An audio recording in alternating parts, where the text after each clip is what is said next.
salli ala sayyidina Muhammadin tibbil qulubi wa dawaiha. Bismillahirrahmanirrahim. Assalamualaikum warahmatullahi wabarakatuh. Alhamdulillahi rabbil alamin.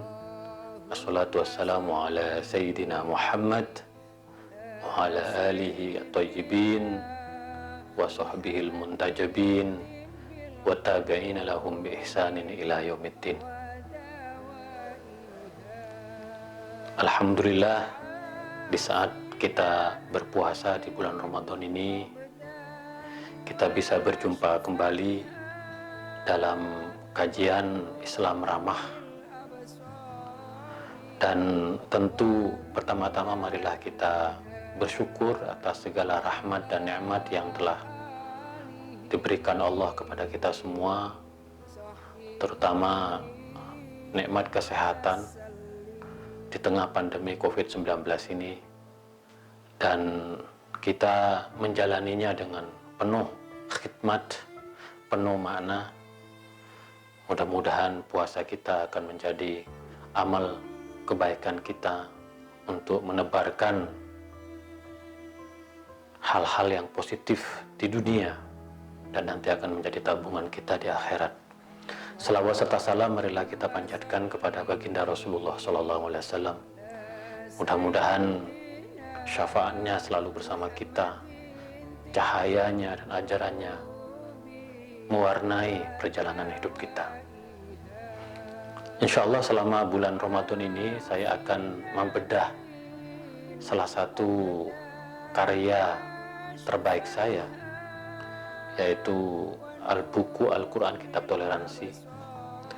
Yang ada di tangan saya ini adalah buku cetakan ketiga sejak tahun 2007 hingga sekarang tahun 2020 sudah dicetak kurang lebih 50.000 eksemplar. Nah, saya tentu senang dan bahagia buku ini mendapatkan respon yang sangat positif dari masyarakat karena menghadirkan sebuah pandangan optimis tentang Islam yang toleran, Islam yang ramah, Islam yang moderat. Bahkan sudah ada beberapa skripsi yang membedah buku ini. Lalu kemudian ada tesis S2 dan disertasi S3 juga membedah buku saya dalam studi tafsir tematik, karena memang buku ini membahas secara khusus tentang toleransi di dalam Al-Quran. Nah, sebenarnya buku ini insya Allah akan menjadi 5 jilid, dan sekarang hanya jilid pertama pengantar dan beberapa penjelasan atau tafsir tentang ayat-ayat yang terkait dengan toleransi. Nah, buku ini memang lahir dari sebuah kegelisahan sekaligus harapan dan cita-cita saya, bahwa kita tahu sejak tahun 2000 begitu banyak aksi intoleransi kekerasan terhadap kelompok minoritas di negara ini yang dilakukan oleh kelompok-kelompok yang kerap kali mengatasnamakan Islam. Bagi saya pribadi, sekali lagi, Islam adalah agama toleransi. Islam yang agama yang mengajak kita untuk terus memupuk persaudaraan. Tetapi faktanya begitu banyak kelompok-kelompok intoleran. Nah, buku saya ini mencoba untuk menegaskan kembali pentingnya toleransi di dalam Al-Quran itu sendiri atau di dalam Islam, karena bagaimanapun Al-Quran menjadi salah satu sumber utama di dalam Islam.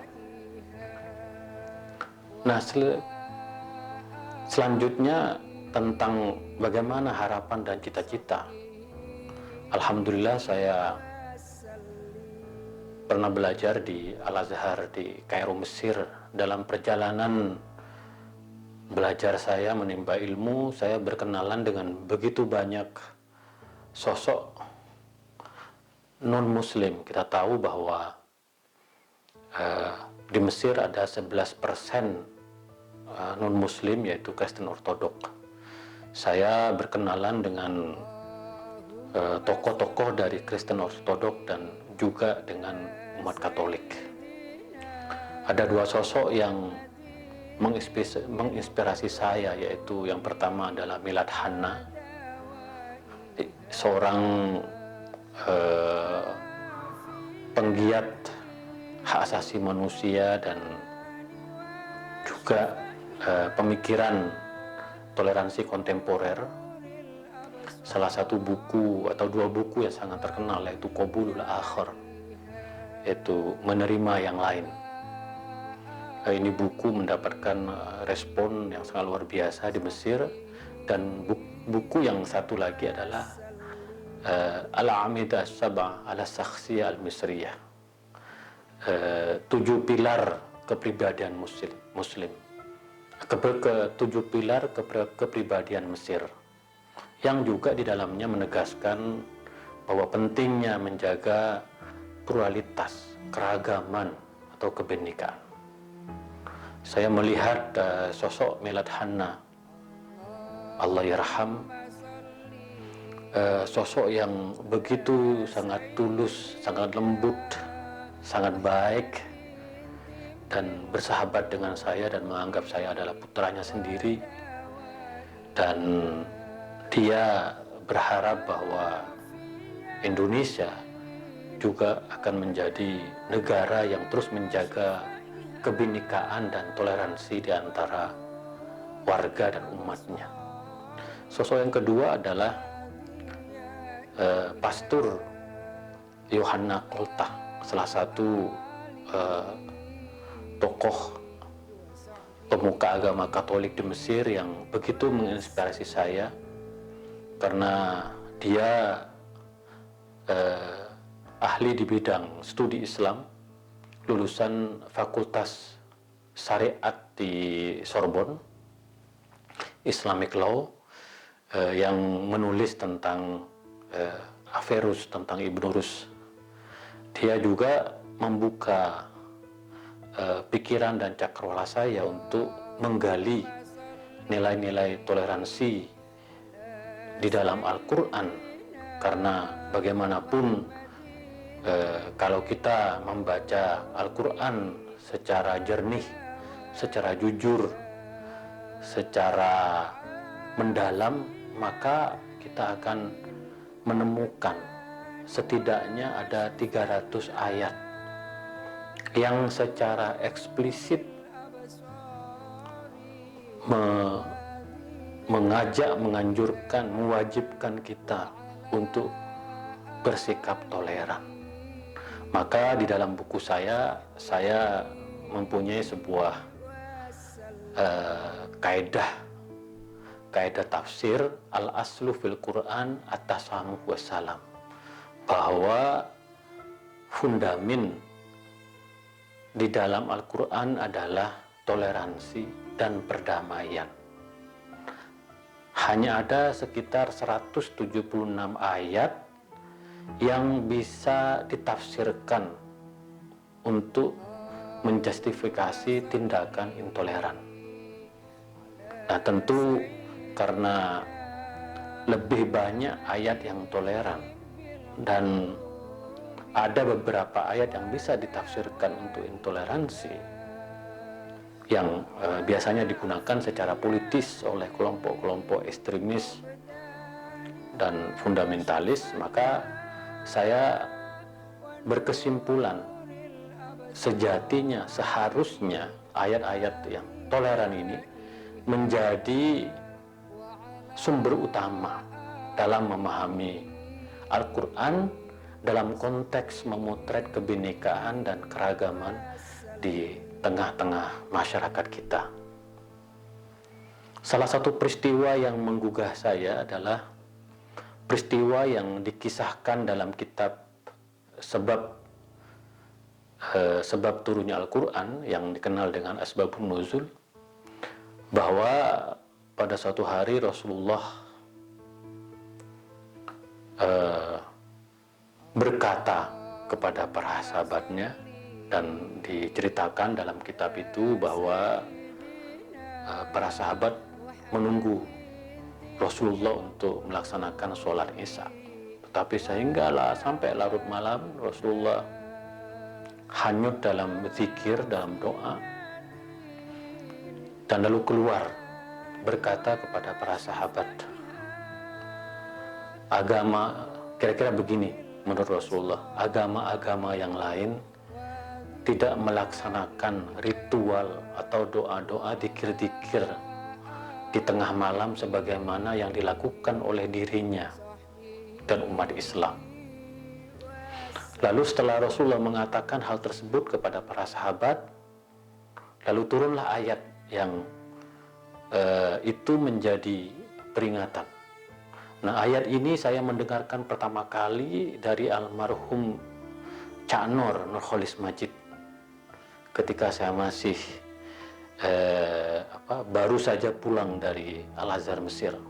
Ayat ini ayat yang sangat penting untuk kita jadikan sebagai landasan untuk memahami pentingnya toleransi, pentingnya menerima perbedaan dan keragaman agama-agama.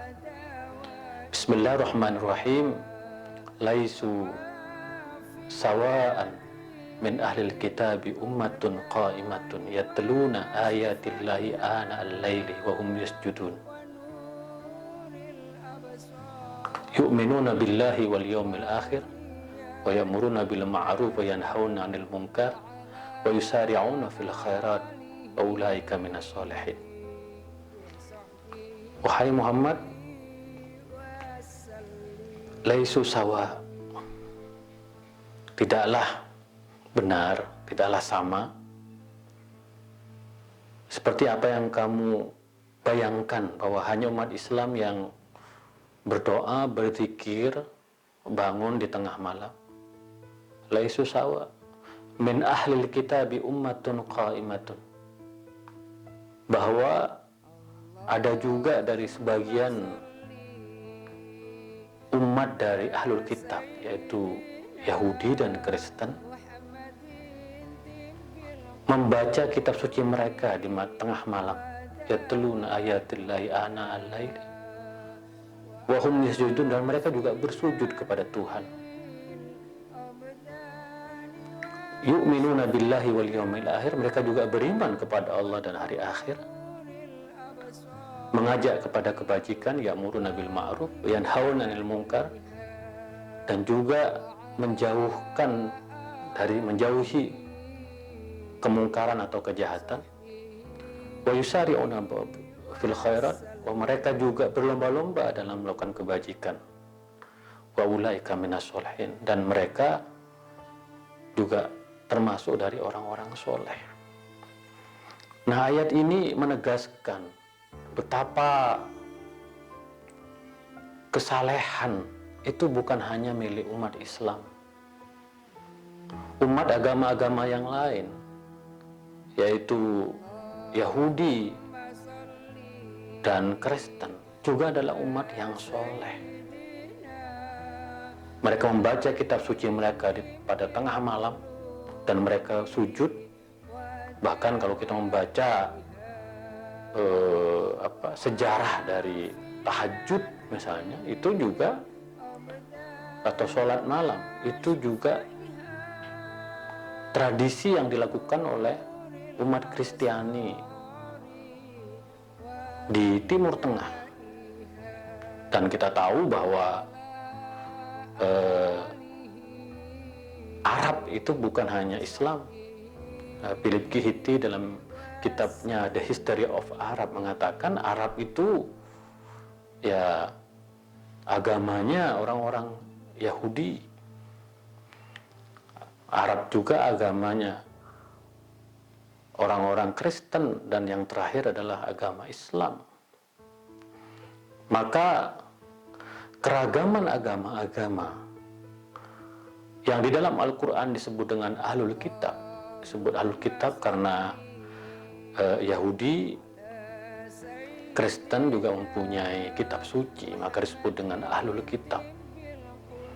Maka mereka menurut Al-Quran juga disebut dengan orang-orang soleh, karena mereka bangun di tengah malam, mereka bersujud kepada Tuhan, mereka beriman kepada Allah dan hari akhir.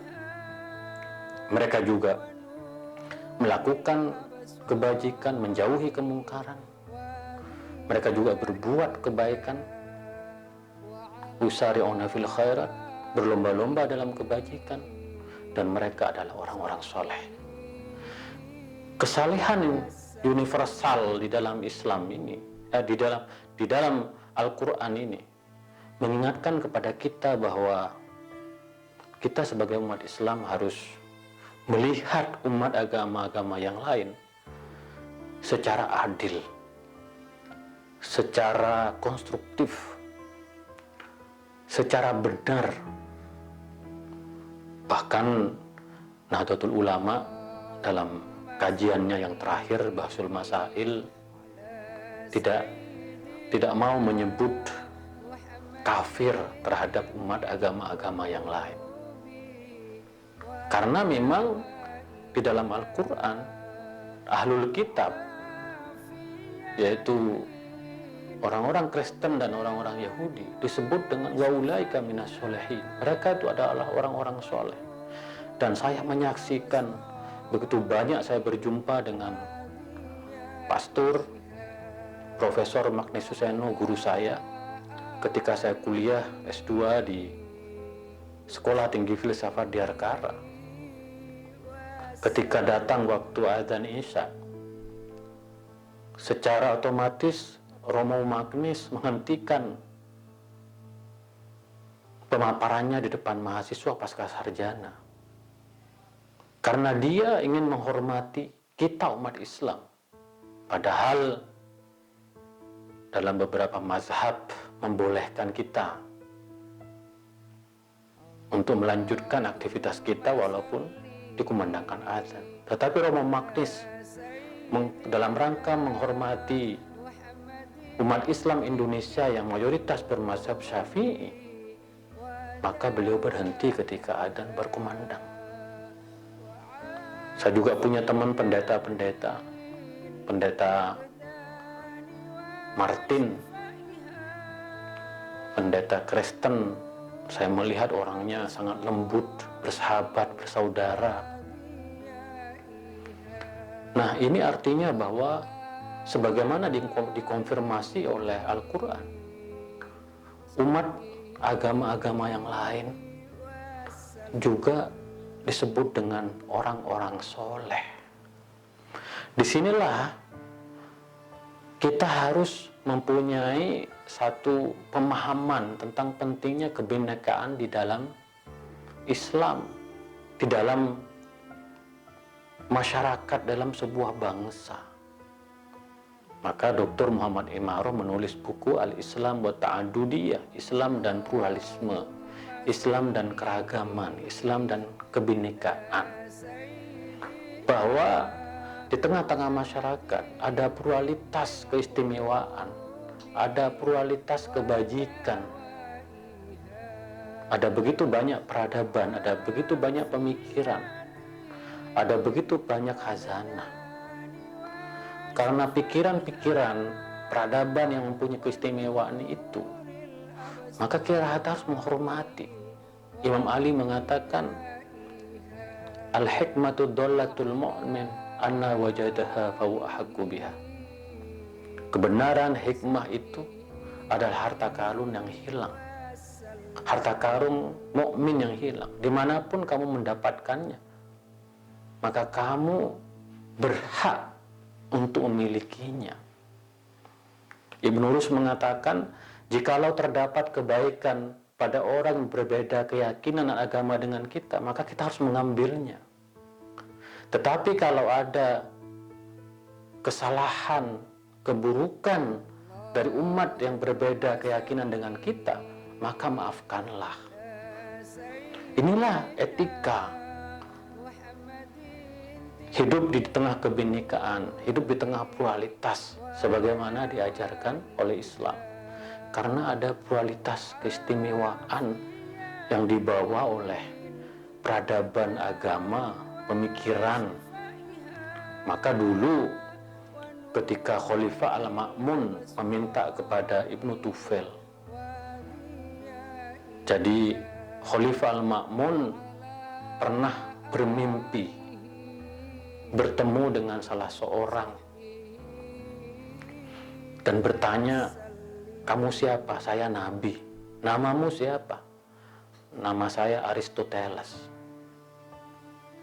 Ketika dia terbangun dari tidurnya, dia langsung bertanya kepada Ibnu Tufail, "Apakah kamu pernah mendengar yang namanya Aristoteles?"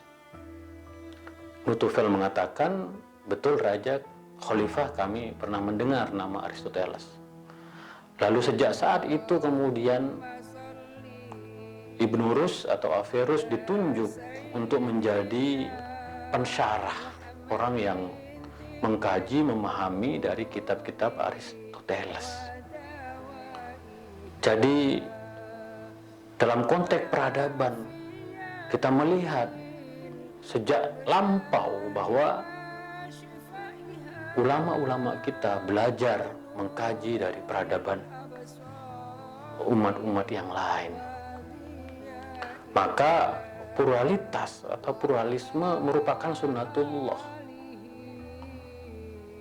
Ya ayyuhan nas inna khalaqnakum min dzakarin wa unsa wa ja'alnakum syu'uban wa qabaila lita'arufu inna akramakum indallahi atqakum.